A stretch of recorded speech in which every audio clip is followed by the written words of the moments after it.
Today on Drawbli, We're looking at the art of Zezhou Chen.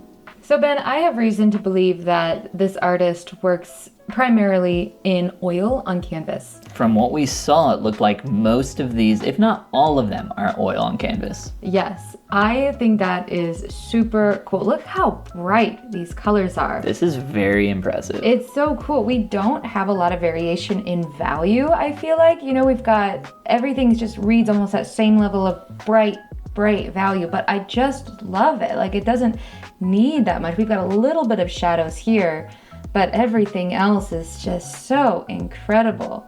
I mean, look at all this. There's so much detail. Can you imagine? Oil on canvas. Wow. Very impressive. So precise. The horses. the horses are very cool. I don't know the name of this IP, but I think it's an old manga. They actually do a lot of like anime stuff in here. Yeah. But yeah, a lot of the stuff is just like, I don't know what it's referencing at all. I don't know what's happening here, but we have fulfilled our cat requirement with this one. Yes, every Drawbli episode, including a cat, has been fulfilled. Yes, and elephants, if we're going to start adding that in. Yeah, might as well at this point. This image is so funny to me. I mean, we have this like kind of plasticky like couch recliner thing, this weird Cuzco-esque dude reading this book of hilarious jokes. Meanwhile, this girl and this cat are fighting each other. I think that this is also an anime or manga reference, if I had to guess. Something about the bizarreness of it, yeah. Can you imagine, like... I don't think that this is oil. It might be. It might be. That's what I'm saying. What we've seen from this artist is that they are a traditional painter, almost entirely from what they've posted.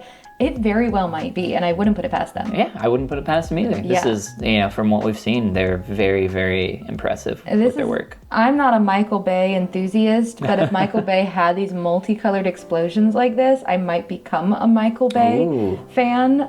This is so cool. So colorful. You are one step away from becoming a Michael Bay fan. Just more colors. I just need more colors. Come on, Michael, more colors. More colors, Michael.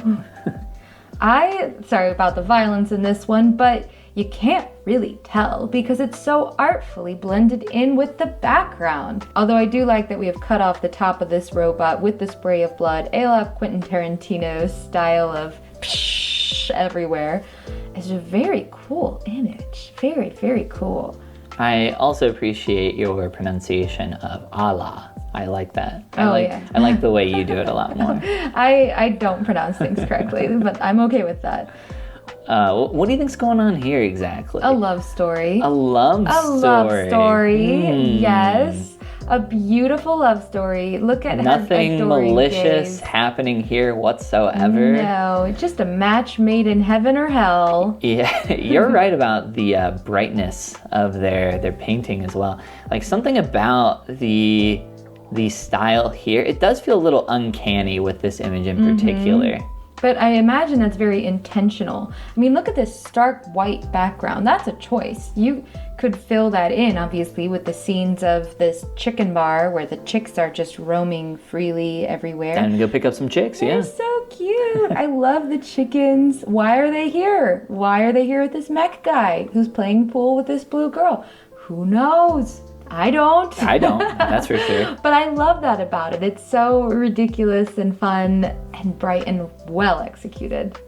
And this image is just so good. I love that like they're doing these traditional oil paintings, yet the content of what they paint is so non-traditional. Why is he crying over his little lunch tray? What's happening? Because maybe some bully took all his dessert. Yeah. Also, happens to the best of us. I guess so. I want to point out all the colors in the shadow here. That is super interesting. I've been studying shadow a little bit recently, especially shadow and daylight. And of course, there's so many individual colors in the shadow that must all come from somewhere, bounced around, So these colors are all somewhere in here. This is digital, by the way. Do you think so? 100%. Yeah, I can see the digital brush strokes of the round brush. You can see the round brush here in the pauldron. You can also see it in the shadow, and you can see it here on the dirt. Yeah, I think you're right. I think this one's digital. Some of their work, a lot of the time, what a lot of artists will do is they'll start with traditional and then scan it in and then finish it up digitally. Yeah, that could be. So that is also possible, but that one looked purely digital from what I could see, which is so crazy because it's hard for me to tell the difference between a lot of their oil and digital. So they're traditional and digital. Like this, to me, looks like it might be more oil on canvas. I was gonna say, like, maybe this one's digital. Like, I don't know. This artist is so good, you wouldn't know. Yeah, I can maybe, like, because it's rendered so finely, I'm looking for areas where there might be some brush strokes left over. But like the stippling up here kind of gives me a traditional vibe. And then looking at the brush strokes here on the tree on the edge where it's softer, definitely give me a traditional vibe as well. So if I had to guess, I would say that one is traditional. But either way, like what they're doing is at an insanely high level. We have this awesome perspective with our camera really low to the ground. We have this like cool funneling in happening with all these leading lines from the trees, the branches on the side. So cool. And a lot of this stuff is done, like oil on canvas, done for Magic the Gathering. So that's not normal. You don't normally see people do oil paintings that are going to get scanned and turned into a card. Most of that work is always digital. Yeah. I wouldn't know, actually. I haven't studied too much of the process of Magic the Gathering creators to know like how many work digitally versus traditionally. I would say 99.9% of them are going to be digital, because if you're working with a director and they say, hey, I need you to change something. Imagine on digital, that's so easy, but on traditional, there's so much more that needs to happen. It could very well be. I like this image. I love the starkness of it. Again, we don't see a lot of like huge value variation here, but something about that to me is so appealing. Just all the bright colors, but the starkly painted detail is just incredible. Yeah. This image is beautiful. I think it has so much beauty in it. I love that the graves are gold and the shovel is gold. It's ominous, certainly. Yeah, the difference in contrast for the color of everything except for the graves makes them stand out so much. And then we have these earthy tones on the shovel and on his pants and boots. And not to mention just a little bit of splatters of dirt on his coat that are like the earth that glows from the sepia tones. I just love that. This image is super cool. I think it's so interesting how much detail is worked into this one image of them repairing this kind of like bug-like mech thing. And again, with a gun on it. This one being digital, you can see the digital brush strokes. You can see the round brush. You can see the texture brushes. Yeah, I don't know. I'd have to confirm from them. This one's super beautiful. I love all the work that's gone into just even the rock face here. You see so much variation and interest. That must have taken a long time for them to get to a point that they really liked the way it looked. Yeah, this is so cool too. Just this image, like from a storytelling perspective, we're in some canyon in a desert-like area with all these rundown cars. And these cars are like a really unique style. Like, look at the back of this vehicle here. It's got like this turbine or jet propulsion system on the back of it. Something's going on there. Yeah, some sort of world here. Some sort of world. All right, Ben, what do you think? Oil on canvas or digital? I'm going to say that this is definitely digital for sure. Yeah? You can just see the brush strokes clearly here. Yeah. This is incredible. I mean, look at that. I love that we get this picture of it on the easel. It glows from the canvas. It just utterly glows. Yeah. I think that's so, so beautiful. The context of, getting to see the actual canvas here is very cool. But yeah, you can see some of these like stippling effects happening in the nature that I was mentioning earlier. Yeah, that's amazing. That is insanely cool. I know. Imagine being able to do this with oils. I would like to get into oil painting at some point. This image to me is so beautiful. Such a contrast in styles happening here with these these like hard lines down here. The cartoony feet and yeah, hands. it's so goofy. And the beautifully rendered spacesuit. What choices So iridescent, reflective, and it's wow. such a fascinating choice. So that astronaut, and I believe in this work definitely, is from a series where the titles are Return to Heaven. I think they're numbered, like this is Return to Heaven 11. And I don't know what it is about that title that really appeals to me from like a storytelling feel, but we have this, like you were saying, this massive Gundam in the background, and then just this streak of white from this little spaceship or plane flying across the scene.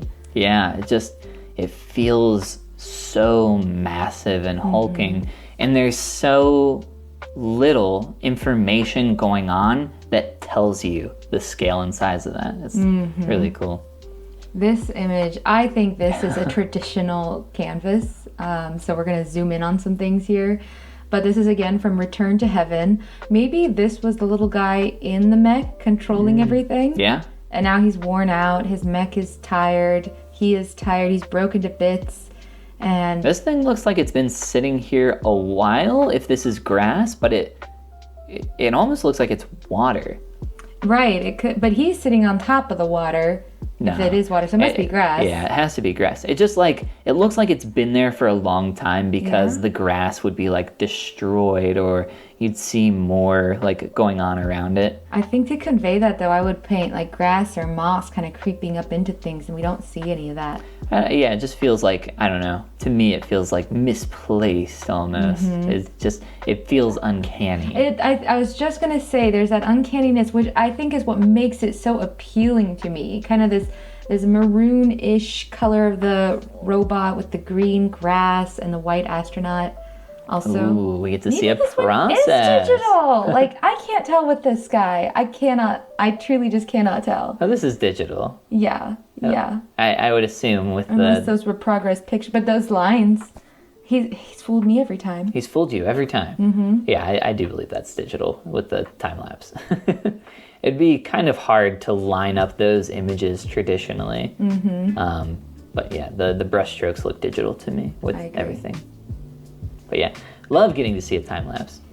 I love this. I love like the just complete absence of light in the umbrella and in her dress as a sharp contrast to her fully rendered skin and background. I think that shape and color design is super interesting to me. Yeah, I love like even the blue in the background. I'm a big fan of like hard graphic shapes in an image like this. So I obviously love this. Return to Heaven once again. I think this image is beautiful. These poor worn out astronauts on these worn out Gundams. But these birds in this image are just gorgeous. This is a beautiful piece. Birds of prey here soon.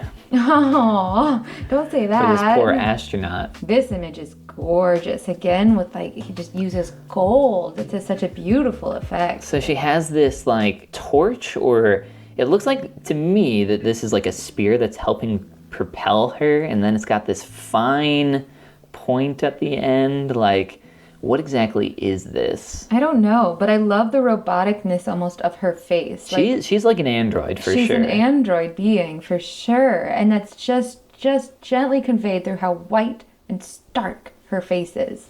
Like you would tap her face and it'd be like a plastic feeling. Ooh, I don't like that. Here we have like these sharp blacks, but now we have a lot more like texture and color within the black, which I think is really cool. It makes it look like she's wearing like this velvet dress with a lot of like oil slick colors underneath it. And then the same with the umbrella here. That is like something, like the way that this is set up is so creepy. This feels like a stock 3D model put in an environment, in a stock environment, and you're just like, I feel like I'm in a 3D software right now looking at this. It's such a cool, but isn't it cool that it makes you like feel this way? Like I love it when art of any kind is just, you're like, I feel something from this, even if it's like that sense of like, what's wrong here, but I like it. And if you want to like what's wrong, click that subscribe button down below. And this is the part where we say, Goomba.